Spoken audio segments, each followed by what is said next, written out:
I'm so happy you could join us for this episode of Bonsai Wire Podcast. In this episode, Jonas talks to Andrew about building out his bonsai garden. Tell me about Rakuyo. What is new? Rakuyo is in its beginning stages. I have trees on the property, I have gravel, I have a fence, and a greenhouse, and that's about it right now. So it's this year, the next 3 or 4 months is really focused on garden construction. I just got done with a crazy repotting season. I repotted maybe 200 trees, plus lots of seedlings and young stuff and Anderson flats and colanders and stuff like that. So that's been keeping me busy. But now that it's going to be a little bit of a slow season for us, other than pinching and deflowering some things, the goal is really garden construction. I have 5 or 6 pallets of blocks coming this week, and I have about 100 live edge slabs from a bench that I milled, or from an oak tree that I milled, and so that's going to be used for my bench tops. So it's bench season, and it's after that it's going to be shade cloth season. But it's a start here.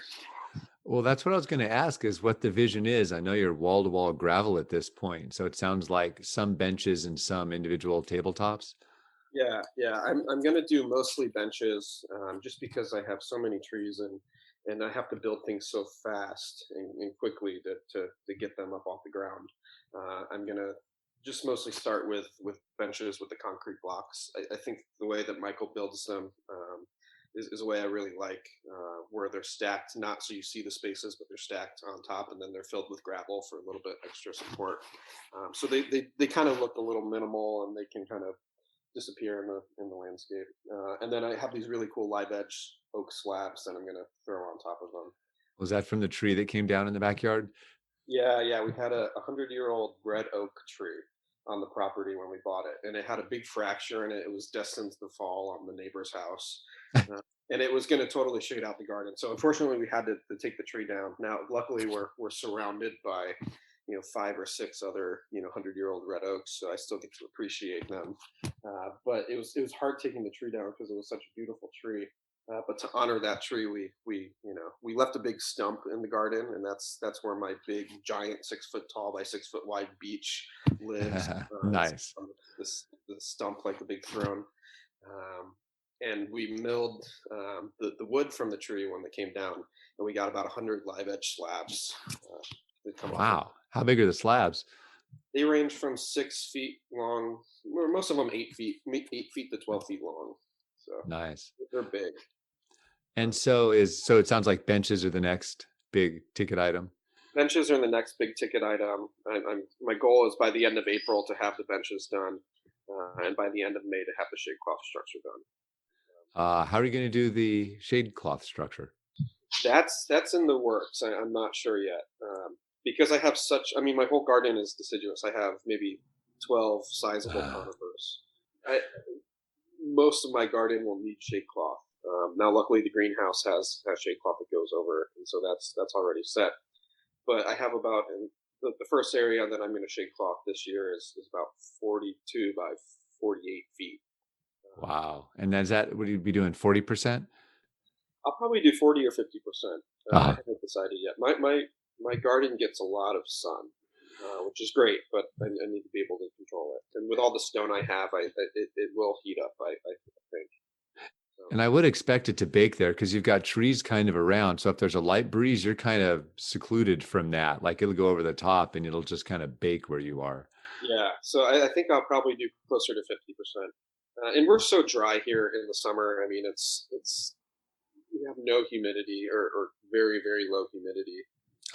So just having a little extra oomph for the trees, an extra 10% of the shade cloth, I think will really help. It's funny. I went from 30% to 40% last year, and a couple deciduous trees appreciated it, but most of them did better under the 30%. It's just that little bit made a big difference because, for the most part, it's a lot cooler down here, apart from our heat waves when it gets over 100 degrees. Sure. Yeah, interesting. Yeah, I think Michael's been using 45%, or maybe he upped it to 50%, and that seemed to work pretty well. So I think for Portland, our numbers around 40 to 50. But it's interesting how, depending on where you live, that might change a little bit. Yeah, like the azaleas got way healthier under 40%. They were like, oh, here we go. Now we can kind of leaf out, relax a little bit. It was great. They just became a dark green and they were just gorgeous. Yeah. And you put it not just over the top, but you put it on the sides as well, don't you? Yeah, that's right. Because just to cut down on the wind and it keeps the humidity higher because it is so dry down here most of the time that like humidity can drop really, really low sometimes, and that makes a huge difference. And the deciduous in particular are kind of more sensitive to the wind than they are to the sun a lot of the time. Well, I had to laugh when you mentioned the cinder block technique. You talked about how some people stack them upright so you can't see through them. Always a much cleaner look. And then some people stack them so you can see through them. And I remember years ago asking Boone why he always preferred the see-through look, because I thought, well, why not just make it look nicer? And he said, oh no, too many spiders in there that way. Yeah. Yeah, I don't like spiders, but I do fill them with gravel. So when I Oh, that's cool. when we put the spaces vertically, just a way to get a little bit of extra support is just fill them with the same gravel that we have in the garden. That way, if we ever have to move on, the garden or the gravel can just be dispersed. But it gives them a little bit more stability. You can even pound some rebar down the center to give it even a little extra protection. But would it withstand the earthquake we're supposedly supposed to get? I'm not sure, but it at least it won't get knocked.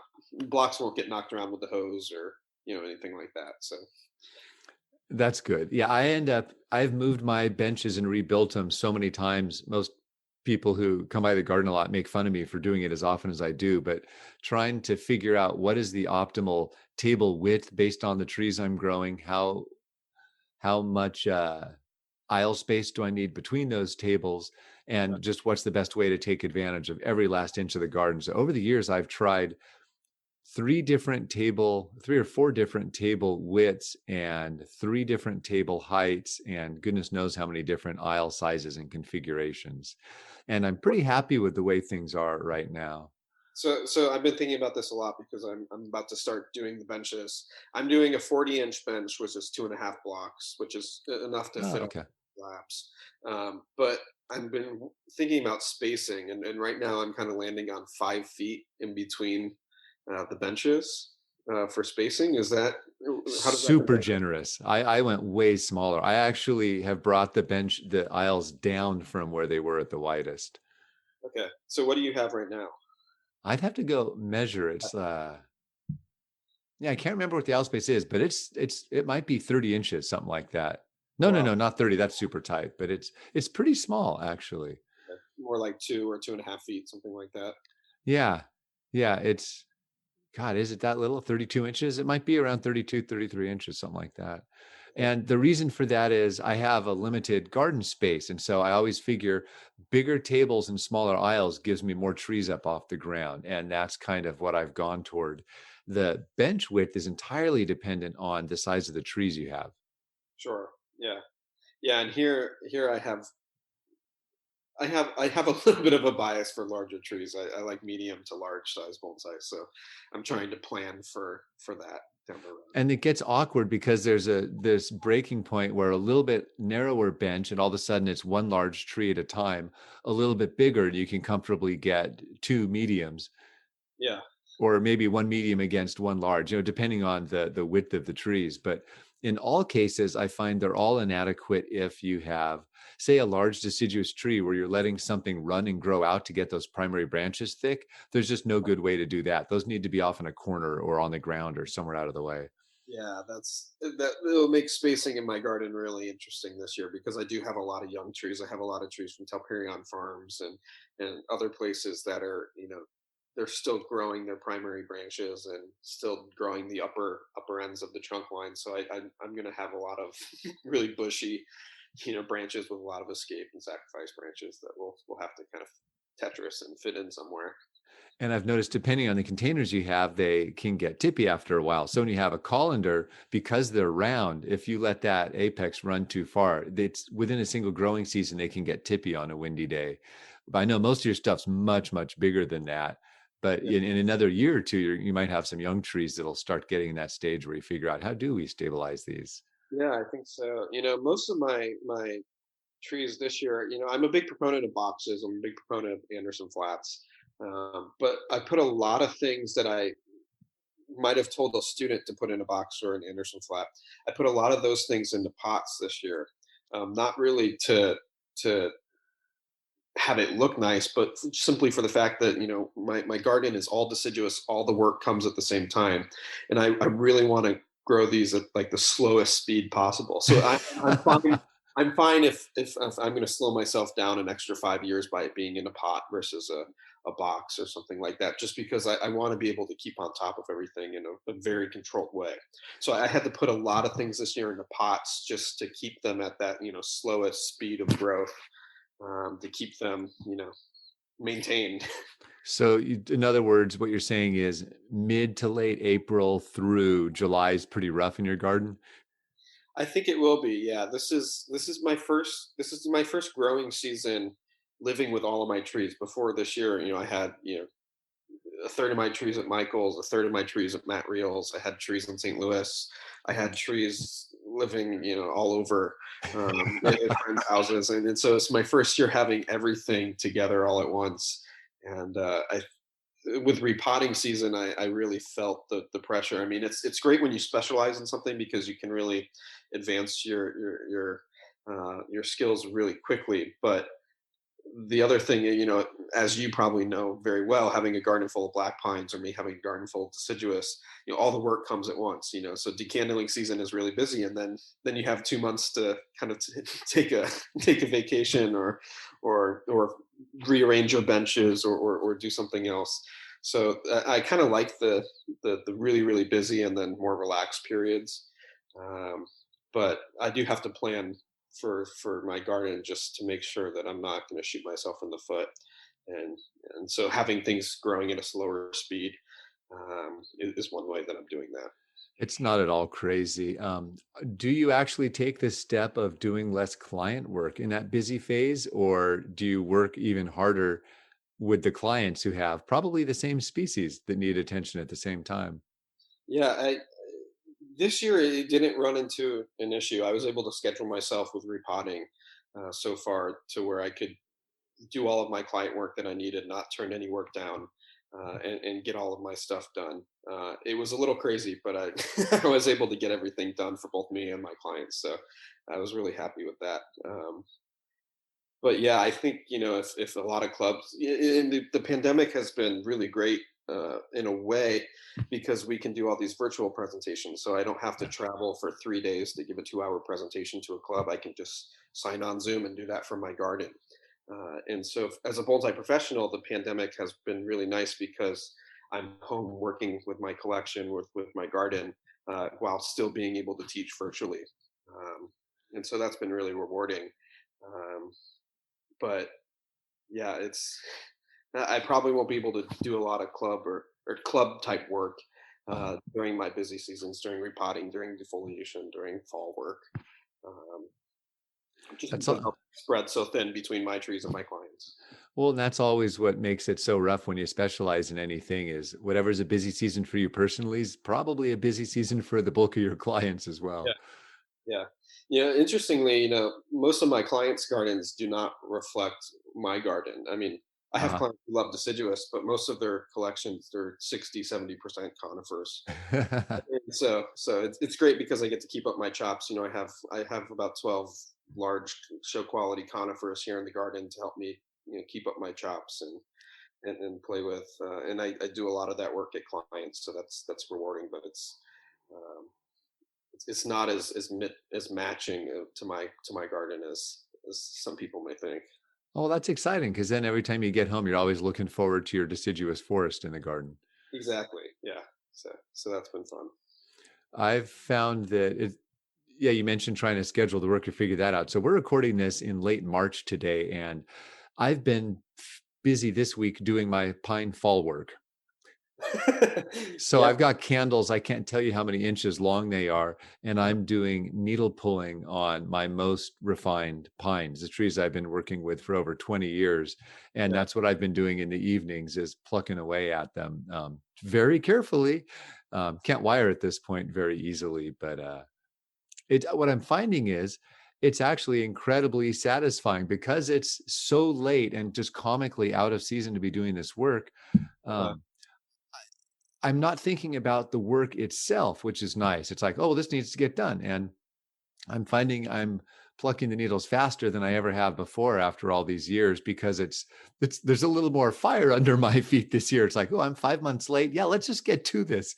And I'm just kind of, doesn't matter what tree it is, I'll just plunk down in front of it. And a couple hours later, hey, that one's done. Let's do the next one. Yeah. And so that's what it's going to be like for you probably 6 weeks from today. Yeah, yeah. Well, and you specialize even more than I do. I mean, would you say 90% or more of the pines you're growing are Japanese black pine? I mean, Yeah, most of the pines are black, with a percentage of those being red, and that percentage just changes year to year depending on what I happen to have started. yeah. So you're growing mostly multi-flush pines, and so Yep. it would be like if I had a garden full of Zelkovas or Trident maples, which were incredibly busy plants. Luckily, within the deciduous context, I've really diversified within that. So I Yeah. have a lot of things that like beech that will grow a lot more slowly and balance that out with a Trident maple, which I have to touch 5 or 6 times a year, just to diversify my assets. So I'm not, in this hectic. Well, bit what's of funny is, as hectic as it is, there's very little that's actually a crunch. Like if I can do fall work from November 1st through March, that is an extremely generous window, because I can work all winter long since we have mild weather around here. And Yeah. so there's not a lot of crunch time. And when you think of decandling, decandling goes incredibly fast. And as long as you're not doing a lot of wiring and plucking at decandling time, there's only so many trees that need so much work. And then when I think of the young pines, I do that work almost every day of the year, believe it or not. So trees that are under 6, 7, 8, 10 years old, I the odds are good that I could work on any of those any day, because there's always something that can be cut back or one or two branches that can be pulled over. So I can just chip away at a batch of those pretty much throughout the year. Yeah.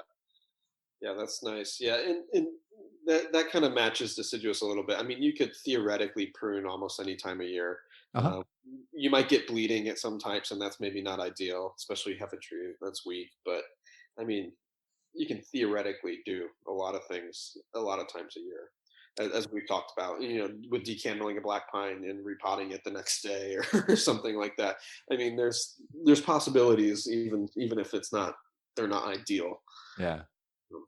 So And I'm so figuring those out with my garden this year.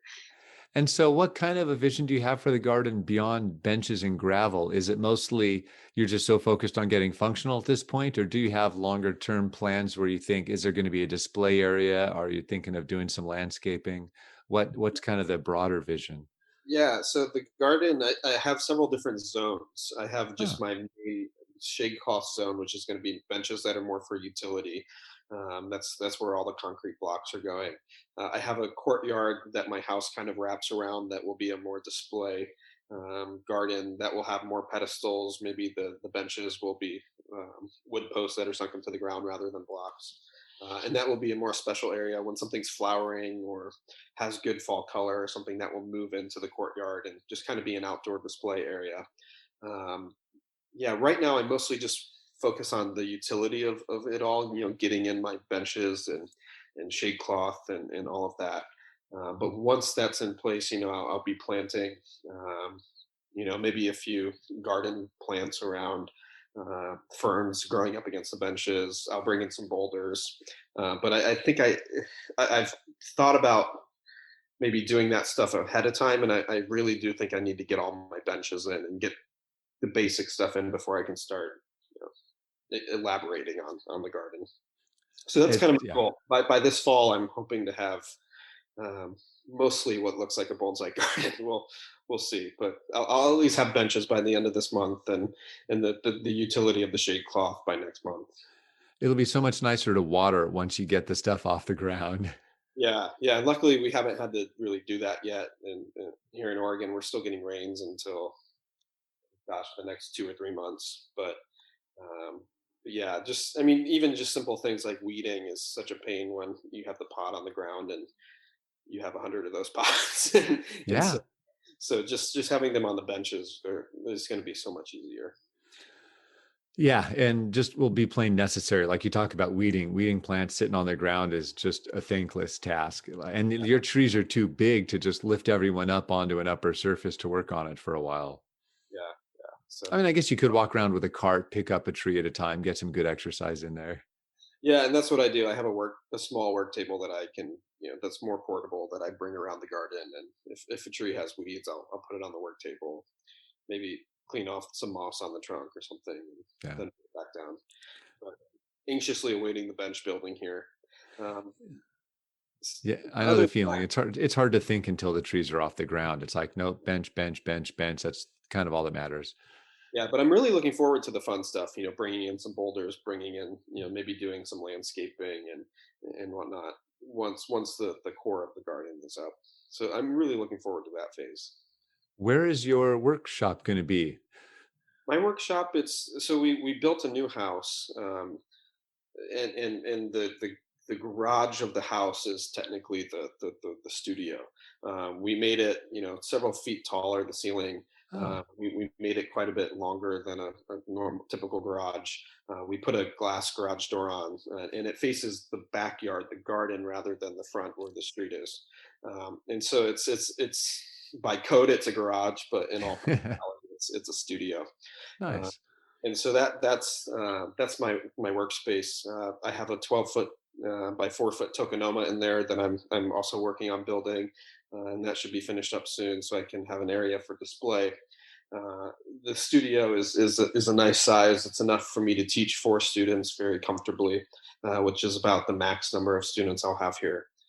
Because I do really believe in small classes and the power of providing that level of attention to the students.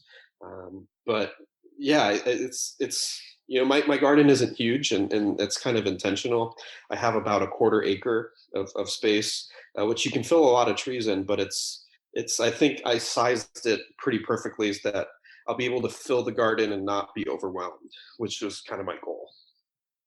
So if I had acres, it would be dangerous because there would be a lot of trees in the ground. There'd be way more bonsai than I could probably take care of unless I had help. Yeah, and somehow I found that exact same point in a much, much smaller footprint. Yeah, yeah. That's cool. I found I've been doing work primarily outside, oddly, for the last year. Oh, neat. And that actually continued through winter. We haven't really had a meaningful winter in the last couple of years. I mean, much of California is at give or take 50% of normal rainfall.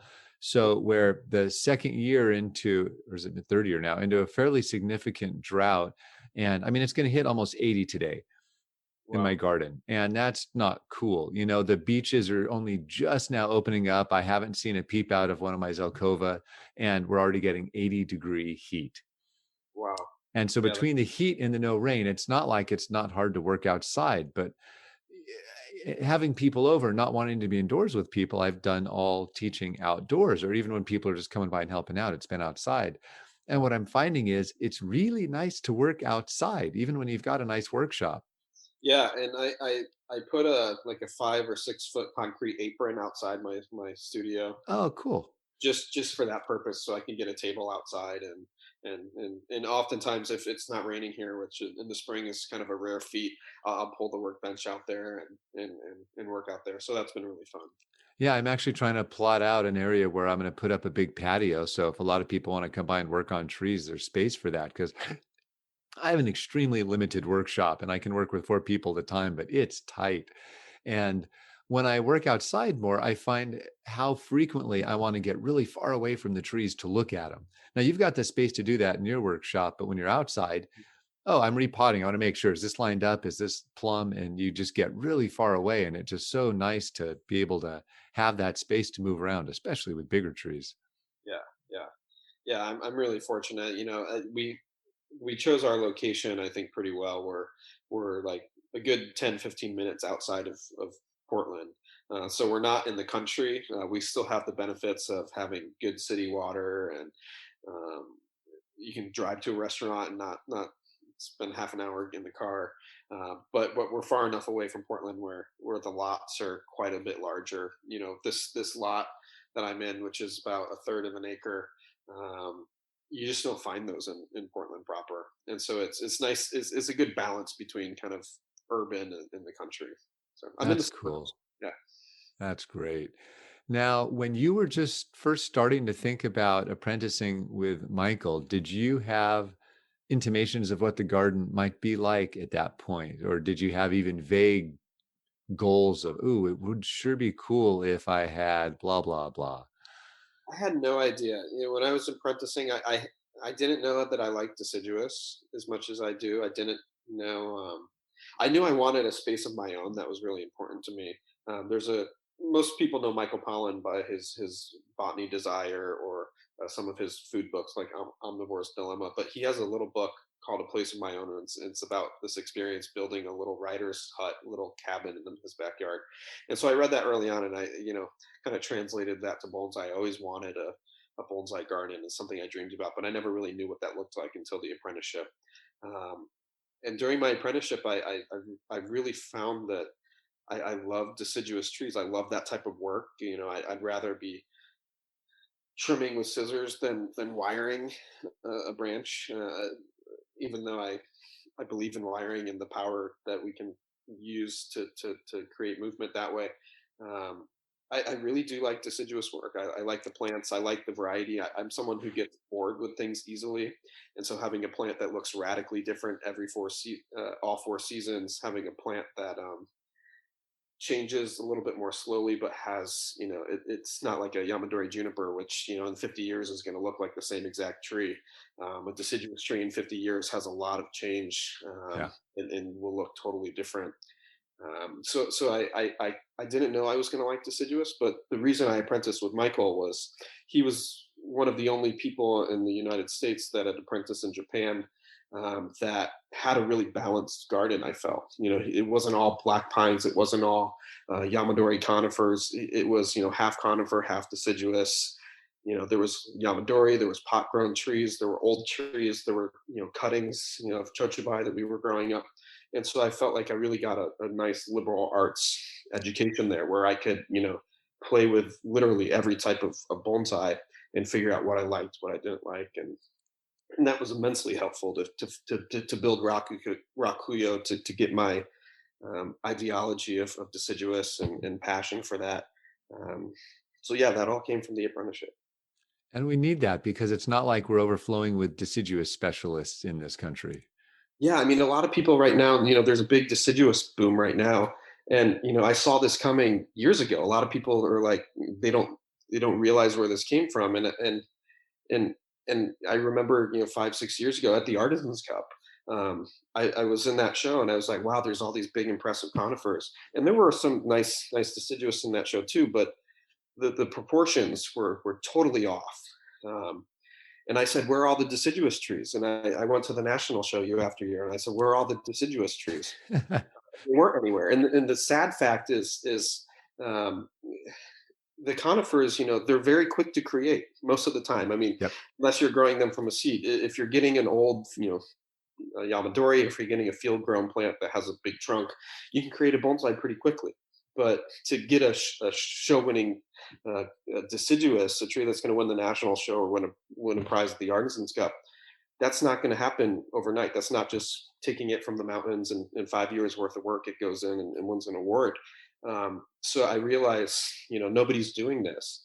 And the other thing I realized from my apprenticeship is that the way we work on a deciduous plant can be radically different from the way we work on a conifer. It's almost like an entirely different art form. I feel like I'm practicing a different art form than most of my colleagues. Yeah. So, Yeah. You so are. it, it's really interesting. But I saw this boom coming. I saw these proportions that were way off in our shows, and I knew with my passion for deciduous, I knew I wanted to help fix that. What's funny is, believe it or not, most of the most expensive trees I've ever purchased have all been deciduous. And especially in my early days, almost every single one of the nicest trees I bought were always deciduous.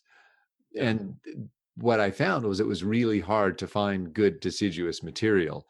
And the silly thing I did was not take the time to start developing more deciduous stuff earlier on. And that's one of the big things I wish I had done differently.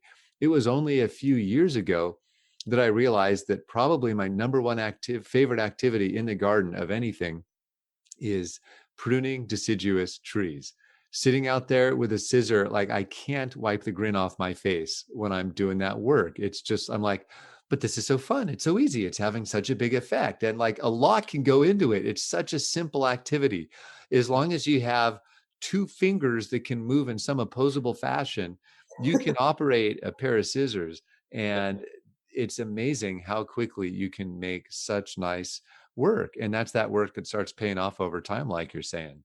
Yeah, yeah. I mean, when you buy a deciduous bonsai, you're buying an IRA or a 401k that someone put 30 years investing, their time into. Um, it's funny in Japan, deciduous trees, compared to conifers, their value is like, um, I don't know, 1/10 the price. Much Something less. like Yeah. that. Because everybody's growing trees there, or not everybody, but they have a community of people who grow plants and have this system set up. Um, and the conifers are limited; they can't go out and collect Yamadori conifers like they used to. Here, it's the opposite. You can almost get it used to be very hard in the U.S. and North America to get a Yamadori conifer, but now with Randy Knight, with Backcountry, with Anton, with some collectors in California, you can get a nice Yamadori. It's available, and Yeah. people want what they can't have, and so they can't have deciduous. They can't have an old deciduous because you got to put the 30 years of work into it, and there's just so few trees in the states that someone has done that to. It's true. And I too saw the boom because I knew how many people were coming to me looking for deciduous material. And I knew that I'd been looking for it since forever. And that's always the number one thing I've been watching for quite a long time. Yeah, yeah, And so, and now, so I just did what you exactly described. I recently acquired half a dozen 40 years in training large deciduous trees, and it has made such a difference in the garden because they're just so much more dynamic than your conifers, which vary between green and off green 12 months of the year. yeah, And the off green is not the most attractive look on junipers in winter, for instance. But the deciduous, as different ones leaf out at different times, as they bloom, as they start to set fruit, you get such variety in such a tiny little space. It's just, there's a lot of reasons they're popular. yeah. I tell people every deciduous tree flowers, even if it doesn't get a physical flower. Uh-huh. When it's leafing out in the spring, the colors that we have with that, even if it's just leaves, I mean, they're just so beautiful and striking. The fall foliage, I mean, who can beat a deciduous tree, like a big, expansive deciduous tree that's just in beautiful fall color? Um, yeah, they're just so different from every season, and I think that it's nice to have. I like having the amount of conifers that I do because it's nice to see some green in the winter. So my yard isn't just Yeah. uh, Yeah, garden that goes clear. both ways. Yeah, yeah, but yeah, it's just I'm really excited about even this year and seeing how the garden's going to change and evolve and grow, and I'm really really looking forward to that. So, where lies the big challenge for deciduous trees, whether for you personally or for the people you work with who are trying to develop their own deciduous? Yeah, it's there's so many challenges. I think the biggest challenge is time. People, we're in America, right? We want things and we want them now. We want them yesterday. We have Amazon Prime where we're getting things same day delivered. And deciduous is just the exact opposite mentality of that. Even with conifers, when we sit down to fully wire out a conifer, we have a very radical before and after, and that really feeds us, I think, as Americans. We have this really, we have a product that's created really quickly with some wire. But with deciduous, before and after is not this glamorous image that it is with a conifer. Before and after might be, have most of the tree pruned and having some branches that are left, disproportionately long for different goals. And so it's kind of, I think the biggest challenge with deciduous is forcing us not to think about what the tree is going to look like tomorrow, but what it's going to look like 10 years from tomorrow. And that's something, that's a concept that I think we really struggle with. And we reinforce that with every demonstration. How many compelling deciduous demos have you seen in the last 20 years? Yeah, the way we've practiced bonsai with our clubs, with our conventions, it's just totally contrary to everything deciduous. I mean, that's why I Yeah. told you, I feel like I'm practicing an entirely different art form because I can't just get up on stage and make a deciduous. It's just like not possible. I'm doing an experiment with the Bonsai Society of Portland where I have a trident maple that I bring uh, almost every demonstration, and so we can see how it changes. And so it's a 20-year Nice. demo to see how it was a big chunky trunk, and I've been slowly building the branches, and so that's a little bit of an experiment. But yeah, I haven't. I think a lot about it, and I haven't really figured out a way how we can properly teach deciduous in the convention or club format. It's something I'm still working toward. Yeah, one of the charms of deciduous, and I think what I love about it is it fits what I'd been. It's funny, what deciduous forces you to do is what I enjoy doing with conifers, which is at any given stage, you take the next step. And the next step isn't necessarily dramatic. If you're worried or focused on building structure into the branches or character, smooth transitions or elegant transitions of taper in the trunk, you're going to take things step by step. And so then the question becomes, how do you recognize what the next step is? And then technically, how do you accomplish that next step? Yeah, it's a totally different mindset with young trees and with trees that were growing over a long span of time. I mean, one of the biggest examples of this that comes to mind is with wiring. When we wire a nice old conifer, we're wiring all the branches, and we're bending them, and when we're wiring a young deciduous, if I have a branch that's 12 inches long, the only part that I care about putting movement in is the first 2 or 3 inches. It would just be pointless to wire all 12 inches long of that branch, because if then I have a 12-inch long section on the tree that has no taper, and I'm going to cut it back to where it's 2 inches or 3 inches shorter, so I can then grow it out again and get taper. And so with wiring a deciduous plant when it's young, we only wire the first bend or two, maybe even just the first bend. And this is one of the secrets in building that we've used to build chochabai at Michael's. You just put a wire in that first, just one little bend in it, and then you leave this, 8-inch long straight portion, because that's just growing, and it will be cut off later. And so that's just one example of how you know You're what I playing a different game. we're playing a different game. Yeah, And that's a really good example. I find that that is one of the possibly hardest things to teach are the abstract things where you're designing a tree that you don't know what it's going to look like yet, but you know what step to take that is in that neighborhood. When you tell people, oh, only the first third of the branch matters, only the first 2 inches matter, and they kind of look at you funny most of the time yeah, because, but what about the rest of that? And it's like, oh, we just leave that long. Like, well, why? Well, because it needs to get thicker. We need to set that curve. Well, yeah, but how are we going to? Oh, and then later you do this and that and that and that and that. And if you know the process and have walked the path, then you can expect what's going to follow. But otherwise, when you teach someone to put a bend on that first little bit, yeah. you kind of need to spell out the whole rest of that journey. And then they have to decide, do I want a tree that looks that gangly in my garden for the next how long? Sure. Yeah. I mean, this type of work, you don't put it on Instagram and get 1,000 likes. It's just Tell me about it. very different type of work.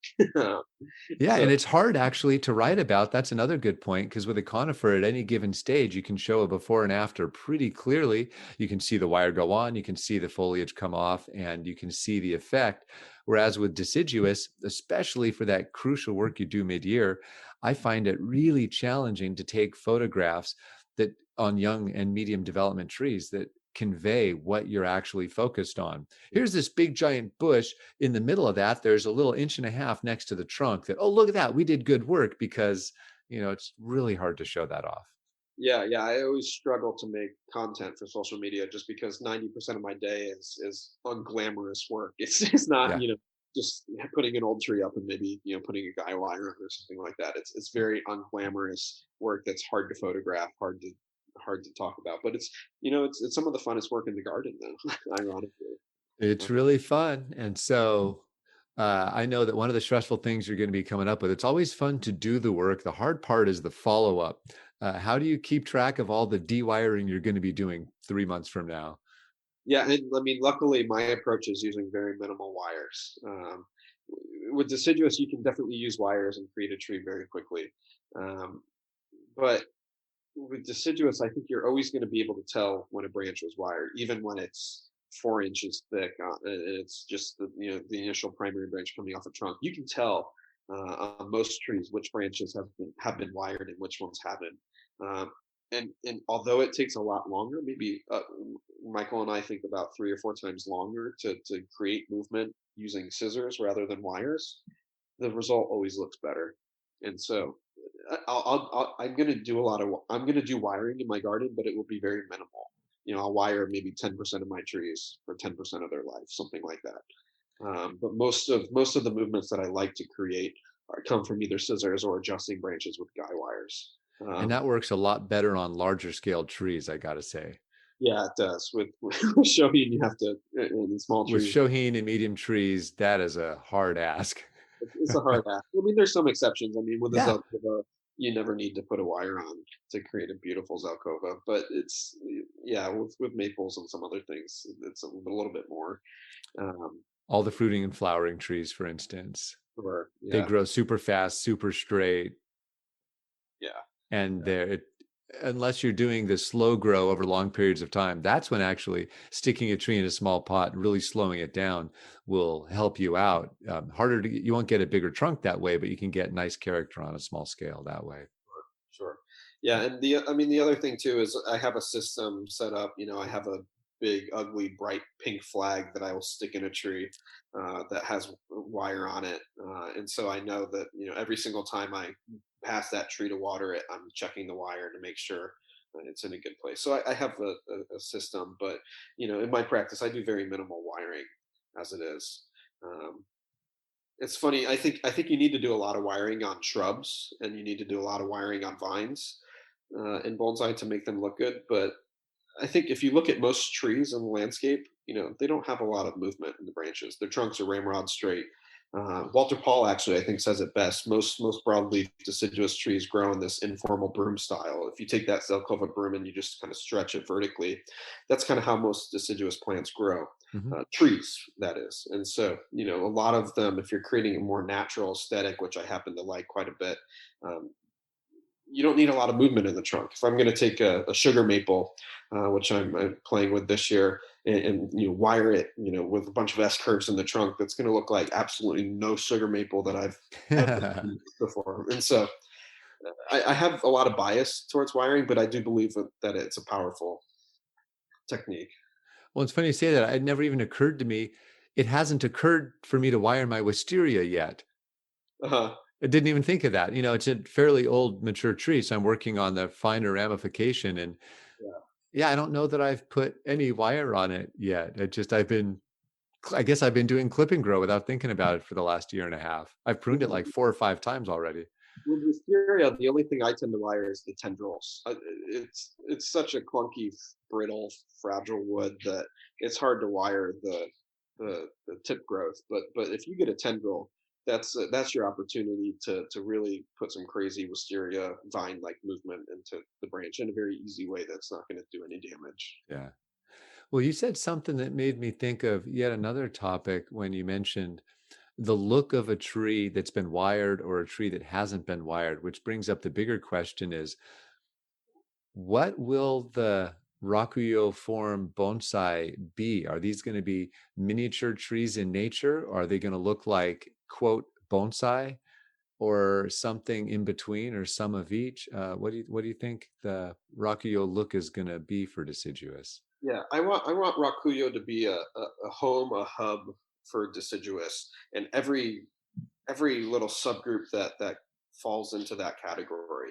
I don't want all my stock invested in one thing. I want to really diversify my assets. So I have some trees that are these perfect cookie cutter Japanese bonsai that have exaggerated taper and maybe a more excessive movement in the branches and maybe some pads.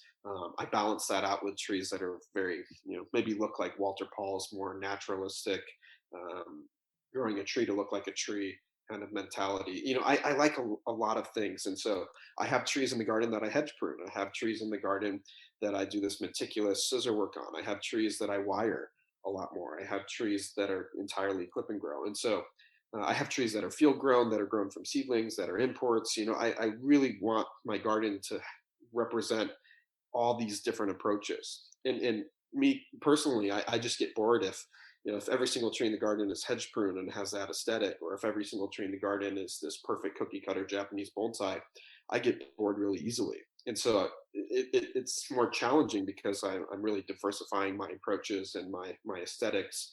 But that's what keeps it interesting to me is, and I think will keep it interesting to my students is, if someone comes into the garden and is more attracted to a naturalistic bonsai, and then they see this cookie cutter Japanese style tree, and they get exposed to different things and different techniques, and so I really want Rakuyo to be this hub for deciduous, but a really broad approach under that deciduous category. That's fantastic. And you said exactly what was on my mind is it sounds like Rakuyo will mean deciduous in whatever you bring to deciduous. That's what we'll get to see in your garden. Yeah, I like rough trees that have a lot of scars. I like these perfect scarless trunks. I want this balance so that anything within the deciduous context can have a place and have a home here. Do you have some clients who are doing some really kooky, fun stuff with deciduous material? I have a client in Texas who's doing a lot with young plants, and that's been really really fun. He has all these young maples that he's grown from cuttings and air layers that he was putting on a board before that was really an approach, and someone had instructed him to do that. And so it's been really fun to work with him. A lot of these trees are now maturing and developing, and we'll be going into pots soon. And so it's been fun to work with him on a lot of young trees, because so many of my clients just work with old plants, and that's great. And it's fun to maintain an old tree and make subtle improvements to that. But when you're really creating, it's a lot of fun to I don't know, to make something. Is just a lot of fun, and working with trees with you know the younger the plant, the infinite the potential for quality, but the infinite the options too. It could be a cascade, it could be a formal upright. It's just the possibilities are really fun. I also have a client in Ohio that I really enjoy working with. He's purchased some old imported trees that maybe the top died or something, and so even though it's a really old plant, we're still doing some regrowing to really enhance the bones that are there. So most of my clients are completely different, and it's fun to just not do the same thing and work with different types of plants at different stages. So here's a question. Have you ever thought, how is it that so many Japanese trees of all species end up looking as much like bonsai as they do, rather than purely taking their cues from nature? It's often an artistic version of nature or an idealized version, but always toward this quote, again, bonsai look. Have you ever thought about where that comes from, or what that artistic role is in the way we design trees? Yeah, I think it's a mentality. I mean, you can read, one of the oldest Japanese texts talks about how nature is this ugly and perfect thing, and only when it's close to humans it becomes beautiful.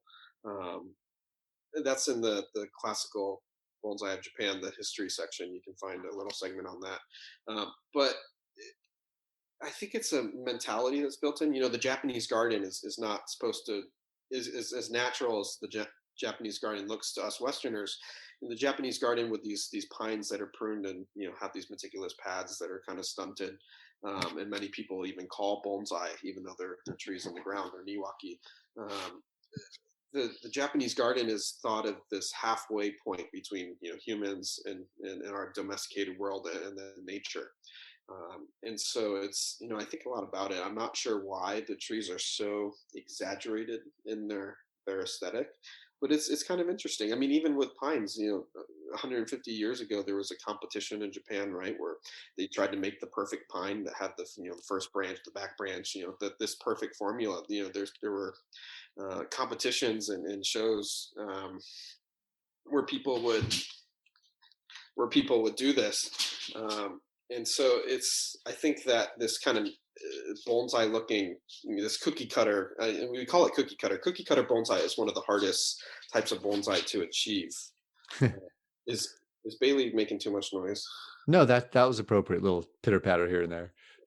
The cookie cutter bonsai, we tend to throw cookie cutter around like it's an insult, but I find making the cookie cutter perfect, exaggerated, idealized traditional bonsai is one of the hardest things to do. I think very few people can actually do that, even professionals. It's very hard to make a cookie cutter bonsai. Yeah, and I don't even use the phrase because it's a narrower aesthetic band, you could say, that the work is happening in, but the trees are not the same. They share the same set of characteristics. And so I think what we're referring to is we're turned off that so many trees are doing their work within that range, and that's not a broad enough range. And it's funny, it never occurred to me making trees to be as concerned about whether I'm in or out of that range, but these days that's kind of the big artistic point that comes up so often. Yeah. So I don't know, maybe they like those types of things because it's harder to have a scarless trunk, it's harder to have exaggerated taper, it's more difficult. But I also wonder too, the longer a bonsai lives in Japan, they obviously have bonsai that are generations and generations old versus the US. Most of our bonsai, they're in their first generation. Maybe we're lucky and we get a second or third generation tree here and there, but most of our bonsai are fresh. And so I wonder what that domestication process looks like. Yep. Is as a tree gets passed down the generations, is it gonna start to look a little bit more cookie cutter or traditional? I'm not sure. I mean, I'm sitting here with a golden retriever, and just having have humans having dogs with us the last 10,000 years. This is a very different thing than a wolf. It's, I think the same way with trees. When we're growing trees and we're working the branches, you know they're kind of domesticated. They're kind of they're not ever going to be natural, even if that's our goal, to make them look 100% natural. And so I don't know, it's really interesting. I don't really care too much about it. I like things looking different, so I like these Japanese trees. I like these European trees. I like all of them. I think they're great and they have their own merits. But um, I don't really know why we tend to see more cookie cutter or traditional trees in Japan. I mean, I've heard one argument too is that Japan, it's the landmass of California, um, but only 85% of that is habitable, something like that. And so you have a lot of people living in a lot of density, and you don't have people living in the wild environment. And so I don't know if that has an influence or not, but I don't know. I don't know. It's interesting when you spend as much time as you do making the trees from scratch, because you are making those decisions along the way and the trees helping make some of those decisions. It's really a partnership from scratch. And Yeah. we'll see what it ends up looking like when you're there and whether or not it evokes more of a bonsai feeling or more of a simply miniaturized feeling. I've always found it kind of boring to make nothing but a perfect miniaturization of what's in nature, because we have nature for that. We already have that. And then it just becomes the technical exercise of, well, let's bring zero artistic vision to this at all. And let's just see how our vision is to precisely leave zero mark on the tree that we're working on. Yeah. Yeah. Yeah, I don't know. I think myself with Rakuyo, I like the variety of approaches, and and and and that's kind of where I lie. If you like traditional Japanese cookie cutter trees, cool. I like that too, and I have some of those trees here. If you like these Walter Paul hedge pruned, naturalistic trees, cool. I like that too. I have some of here. If you like field grown trees, cool. I like that. I have those here. If you like seedlings and colanders, I have that here. So it's, I'm maybe Rakuyo in 30 years, maybe I'll really diversify or what's the opposite of Yeah, to diversify? focus on something. Focus. Yeah, maybe I'll focus more on one thing or another, but right now I'm enjoying, the different counterpoint between all of these differences that I'm having. I remember we talked about this consciously in Japan. Junichiro Tanaka said it really well. There are lots of different ways to build branch pads on pines. And as far as I know, that has just not yet been taught ever in this country. We're lucky to have trees decandled within 3 months of the right time for the most part. And rather than just focus on doing it the one way, what he said is, well, it's important to learn all the different ways to do this because your client might like A or B or D or F. And if you know how to do all of them, then A, you can choose what you prefer. And B, you can actually make your clients happy because they can see their visions. You can help them to see what is it that they want to bring to a tree. And it's going to be the exact same thing with all of the deciduous trees. Yeah, I think so. I think, and I think there's probably new ways too that we can develop, to create different aesthetics and looks. And so I'm really excited for what the next 30 years of this garden are going to bring, because I think it's going to be an incubator for deciduous ideas and philosophies, and the more of those we can put out, I think the better. I think it already is. I'm curious, how do you teach quality? Another thing you said brought up an idea. We talk about a tree can be more like this or more like that. Well, I always imagine two trees that are precisely the same, but one has scars on the trunk and one doesn't. People always talk about scarless trunks as if that's a negative thing. And I always think of it as they're both they're not necessarily good or bad, but do you pay more for the one with scars or do you pay more for the one without scars? And I know people can argue that both ways. And so, how do you teach quality if all things are fair game? Yeah, it's a lot different. It's, if the tree is more chunky, if it has more kind of crevices or deadwood or hollows or something, then you kind of judge it for that. What I don't like is, I don't like a tree that, the bottom half is scarless and then the top half is this wild crazy thing. And so I think you judge it based on its own merits. It's like dog shows, right? The way we judge a golden retriever is very different than the way we judge a French bulldog.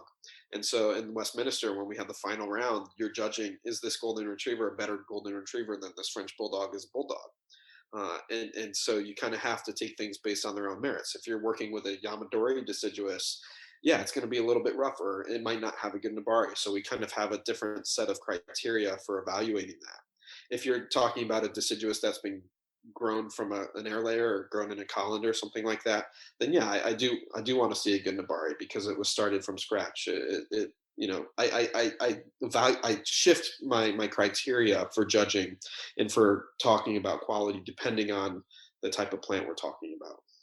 Well, that's going to be its own that'll be its own whole episode, I think, where we talk about that. Because then, how do you pit a trident maple against a spruce, for instance? That'll be Sure, fun. sure. Yeah. We need to circle back to that one. Yeah, that'll be a lot of fun. Oh, that all sounds awesome. Do you think what do you think is the best way for people to appreciate the work you're doing at Rakuyo? What's the best way for people to kind of pay attention to what's Yeah, I happening? think people my generation, most of our activity is on Instagram these days rather than a blog post or a website or something like that. Although once the garden kind of stabilizes in its construction, I will be putting a lot more content on the website. But the best way is always to come visit. It's always to be here in person. Um, Even with if I put out videos, you can learn 100% of the information from a video and fail 100% in the application. And so the only way to learn bonsai, the only way to experience bonsai is to do it in person. Get off your screen, um, turn off your phone, and just go to a garden. Even if it's a garden, someone that's totally different or has a very different approach. Um, just going to a garden physically and being there is the best way to experience it. And so if people like deciduous, if they want to learn more about what we're doing, if they want to study, the best way is just to physically come here. Well, I want to come visit now. When's it going to warm up a little bit? You're overdue. You're about 6 months late, Jonas. I'm super overdue right now. I got to get up there, and I think I only have another 4 flats of trees to repot, and then I'm more or less done with repotting. Believe it or not, just another 75 little trees that need wiring and potting. Yeah, that's nothing. That's nothing. That's nothing. Yeah, so hopefully within a week or two that'll be done, and then another week or two after that, maybe finish the fall pine work, and then and by then the tridents will need their first round of pruning and defoliating. Yeah, fun times, fun time. Give me at least a month before you come up. That way, I'll have the benches built, and Perfect. You can actually see the trees. That way I don't have to bend down to see everything. That'll be much appreciated. I'll make sure it's nice out. Great, great. Well, cool. Anything else you wanted to share with everyone? I think that's good for today. We're going to be doing a lot more of these podcasts. So we never get to thank John. John Eads is our podcast editor. He's the one that, although he joins us a lot with really fun conversations, he does a lot of the work editing these podcasts and putting these out. So thank you, John, for all of that hard work. And yeah, I'm looking forward to podcasting a lot this year, and our fun conversations that we've been making public. I think 2021 is going to be a really good year. Sounds good. Thanks so much for the chat today, Andrew. Thanks, Jonas. Talk soon. Bye-bye.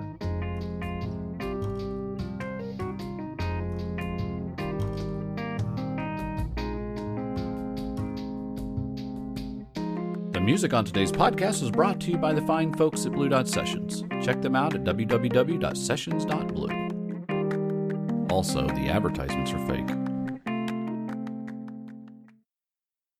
Take 3. Here we All go. right. John, this is going to be the one. I have a lot of clients in Texas. Okay, take 4.